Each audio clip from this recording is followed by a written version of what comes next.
Hello. Hi అండి. బాగున్నారా? అందరు బాగున్నారా అండి? మరి మీరందరూ ఏమనుకుంటున్నారు? ఏంటి ప్లేట్ ఏంటి? ప్లేట్లో ఉండలేంటి అని అనుకోవచ్చు కదండి. కానీ ఇవి ప్లేట్లో ఉండలేంటో చెప్పమంటారా? మీరు గెస్ట్ చేసి కామెంట్స్లో తెలియచేస్తారా? అప్పటి వరకు వెయిట్ చేయనా అండి నేను? సరేలేండి, వద్దులేండి.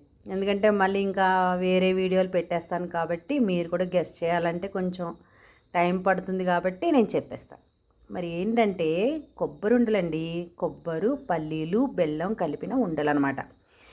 నేనేంటంటే కొబ్బరి మెత్తగా గ్రైండ్ చేసి అందులో పల్లీలు కూడా మెత్తగా పౌడర్ చేశానండి. అలాగే బెల్లం మెత్తగా కొట్టేసేసి చక్కగా ఈ పల్లీలు, కొబ్బరి, బెల్లము 3 కలియబెట్టి చక్కగా పాత్రలో వేసి స్టవ్ మీద పెట్టి బాగా కలిపి అలా చేయటం వల్ల ఏంటంటే ఆ బెల్లంలో నుంచి ఒక జిగురు అనేది పదార్థం వస్తుంది కదండి. బెల్లంలో నుంచి అది ఎప్పుడు జిగురుగా తయారయ్యి ఈ కొబ్బరి, పల్లీలు పౌడర్ రెండు కూడా బాగా మెల్ట్ అయిపోతే అప్పుడు ఆ బెల్లంలో నుంచి వచ్చిన ఆ ఒక్క జిగురుకి ఇది మొత్తం ఉండగడుతుందండి. ఆ తర్వాత మనం ఏంటంటే ఆ జిగురు కూడా అస్సలు ఉండకుండా మొత్తం కూడా ఈ కొబ్బరికి, పల్లీలకి పట్టేసినట్టయితే మనం చల్లారిన తర్వాత చక్కగా కొద్దిగా ఆయిల్ రాసుకొని అలా ఉండలు చుట్టినట్టయితే ఇలా ఉండలు తయారవుతాయండి. అసలు చాలా అంటే చాలా బాగుంటుందండి. మన ఆరోగ్యానికి కొబ్బరి చాలా మంచిదండి. పల్లీలు కూడా చాలా మంచివి. ఇంకా బెల్లం అంటారా, అస్సలు చెప్పక్కర్లేదండి. ఒక్కొక్క దానివల్ల ఒక్కొక్క ప్రయోజనం ఉంది కదండి మనకి.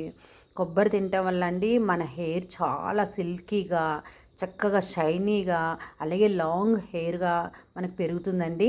అలాగే హెయిర్ లేని వాళ్ళకి కూడా గ్రోత్ వస్తుందండి. చాలా ఉపయోగం అండి. అలాగే పల్లీలు తినటం వల్ల కూడా అండి మనం వెయిట్ లాస్ అవుతామండి. పల్లీలు రోజు ఎర్లీ మార్నింగ్ మనము అంటే ముందు రోజు రాత్రి నానబెట్టుకొని ఎర్లీ మార్నింగ్ తిన్నట్టయితే మనం వెయిట్ లాస్ కూడా అవుతామండి.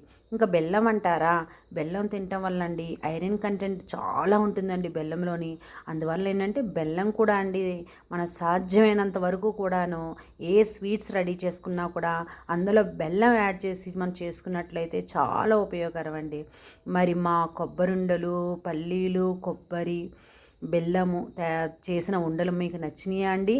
కొబ్బరి ఉండలు ఓకేనా అండి? మరి మీకు నచ్చిందా అండి? నేను చేసిన రెసిపీ మీకు నచ్చినట్టయితే మీరు చక్కగా అండి నాకు కామెంట్స్లోని నేను ఇక్కడ ప్లేట్లో పెట్టినవి ఎన్ని ఉండలు అనేది గెస్ చేసి నాకు పెట్టండి. పెడుతూ ఉంటే మేము కూడా ఎంతో ఉత్సాహంతో ఆహా చూస్తున్నారు, కామెంట్స్లో ఏదో ఒకటి పెడుతున్నారు అని మేము కూడా కొంచెం ఆలోచనతో ఇంకా చేయాలి, ఇంకా కొత్తదనంగా చేయాలి అనే ఆలోచనతో నేను చేస్తూ ఉంటాను. మరి మీకు నచ్చినట్టయితే లైక్ మాత్రం చేయండి, మర్చిపోకండి. లైక్ చేయండి, అలాగే షేర్ చేయండి, అలాగే సబ్స్క్రైబ్ చేసుకోండి. కామెంట్స్లో నేను ఇక్కడ పెట్టిన ఎన్ని ఉండాలు అనేది నాకు కామెంట్స్లో తెలియచేయండి. ఓకేనా అండి? బాయ్ అండి. థ్యాంక్ యూ అండి.